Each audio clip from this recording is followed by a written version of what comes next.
नमस्कार दोस्तों, आप सभी का पुनः एक बार स्वागत करते हैं आरोही स्टडी के एक नए वीडियो में। तो आइए दोस्तों जानते हैं अभी अपने लोग क्या कुछ संभावनाएं निकल के आ रही है BTS CNM 10,709 केस के रिगार्डिंग और क्या कुछ जो है यहाँ पे होने वाले हैं।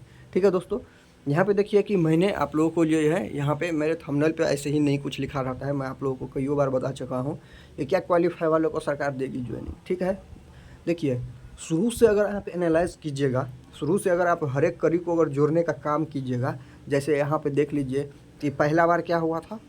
पहला बार क्या हुआ था कि जब ये वैकेंसी निकली थी तो सरकार ने बीच में इसको नियम चेंज करके जो है दूसरा नियम ला दिया था। एक बात हुई, बीच में जो है नियम चेंज करके दूसरा नियम ला दिया था स्क्रूटनी होने के बाद। अब देखिए सरकार की इच्छा क्या है ये तो न आप जानते हैं न हम जानते हैं, क्योंकि यहाँ पे मैं आपको बताते चलूँ कि जब हाई कोर्ट का ऑर्डर आया था तो संविदा वालों की तरफ से जब सरकार को अप्रोच किया जाता था तो सरकार क्या बोलते थे कि हाँ ज़रूर बिल्कुल हम ज्वाइनिंग ज़रूर करवाएंगे संविदा वालों का। लेकिन वहीं पे अगर CBT क्वालिफाइड स्टूडेंट की तरफ से जो जाते थे कि नहीं ये अन्याय हो रहा है मेरे साथ, तो उनको भी यही बोला जाता था कि आपके साथ अन्याय नहीं होने देंगे, आपका ही ज्वाइनिंग कराएंगे।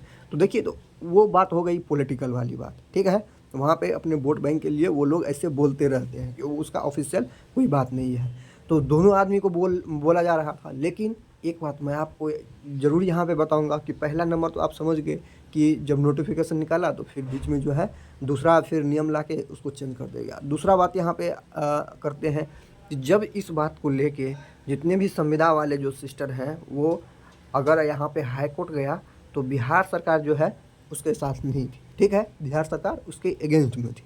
चलिए यहाँ पे भी ठीक है कि उसके अगेंस्ट में थी, मान लेते हैं बातों को।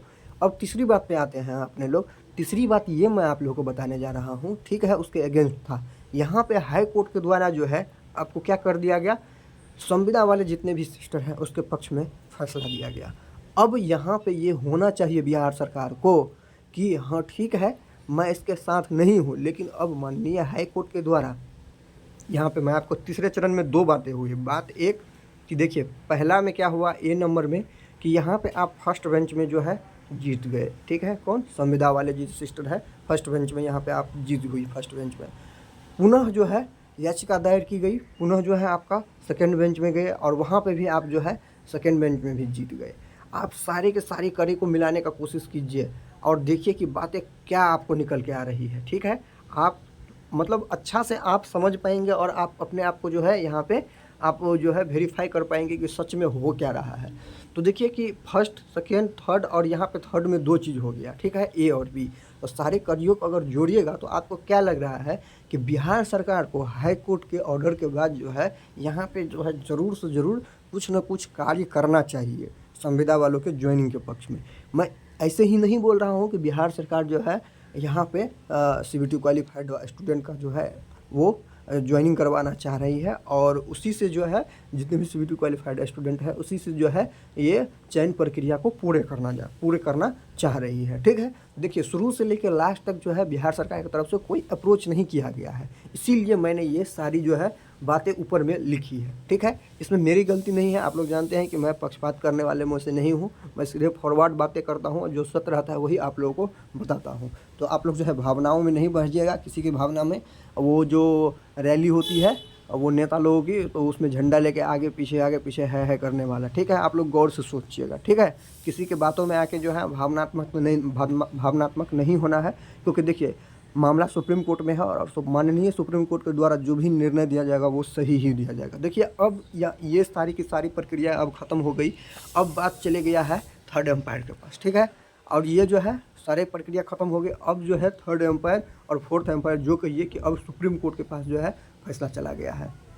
देखिए सुप्रीम कोर्ट के पास जब फैसला गया, सुप्रीम कोर्ट के पास जब ये पूरे मामला गया, तो भी यहाँ पे बिहार सरकार के द्वारा क्या किया गया, बिहार सरकार के द्वारा पुनः जो है इसमें एंट्री मारी गई। ठीक है, बिहार सरकार के द्वारा जो है पुनः इसमें एंट्री मारी गई, ये आप लोगों को भी पता है।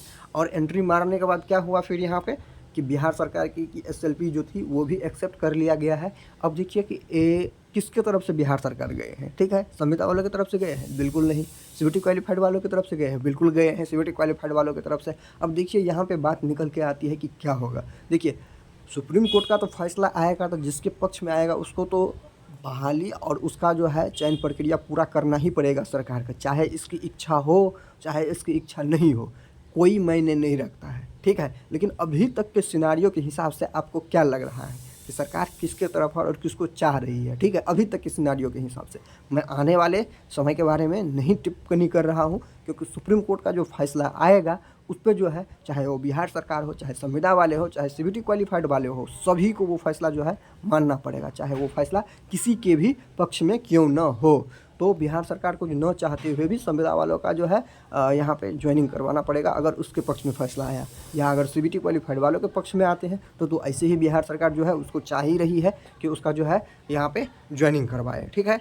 तो अब देखिए यही बात है, अब जो है इंतज़ार ख़त्म होने की बात मैं कर रहा हूँ। तो इंतज़ार इसीलिए ख़त्म होने की बात कर रहा हूँ कि आपको पता है कि यहाँ पे जो है सुनवाई का जो टाइम है वो 13 तारीख को कर दिया गया है, ठीक है।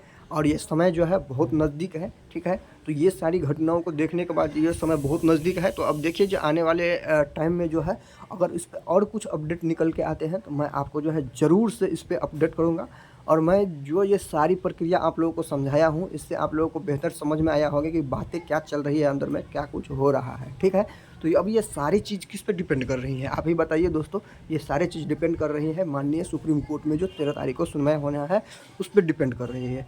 और 13 तारीख को जो है आपको पता ही है कि यहाँ पे संविदा वाले जो सिस्टर है उसके द्वारा जो है उससे जवाब मांगा गया है, किसको, सुप्रीम कोर्ट के द्वारा उससे जवाब मांगा गया। और हाफ डिफेंट में देखते हैं कि क्या कुछ जो है जवाब उनके द्वारा दिया जाता है, उसके बाद जो है और यहाँ पे जो है पिक्चर क्लियर हो जाएगी, ठीक है दोस्तों। तो आप लोग बस थोड़ा सा इंतज़ार कीजिए और आप लोगों का जो है सारी प्रक्रिया जो है होने लगेंगे। और जो भी यहाँ पे जिसके भी पक्ष में यहाँ पे फैसला जाएंगे बहुत जल्द, मैंने आपको शुरू से बोला है कि जैसे ही इस पर फैसला आएगा बहुत तेज़ी से सारी की सारी प्रक्रियाएँ होंगी, क्योंकि बहुत ही डिले हो चुका है ऑलरेडी यहाँ पे, ठीक है दोस्तों। तो इसी नोट के साथ हम वीडियो को समाप्त करते हैं और आप लोगों से पुनः रिक्वेस्ट करते हैं, यहाँ तक वीडियो देखे हैं तो चैनल को जरूर आप सब्सक्राइब करके सपोर्ट करें, प्लीज़ चैनल को जरूर आप सब्सक्राइब कर लीजिए, ठीक है दोस्तों। मिलते हैं पुनः नए वीडियो में नई जानकारी के साथ।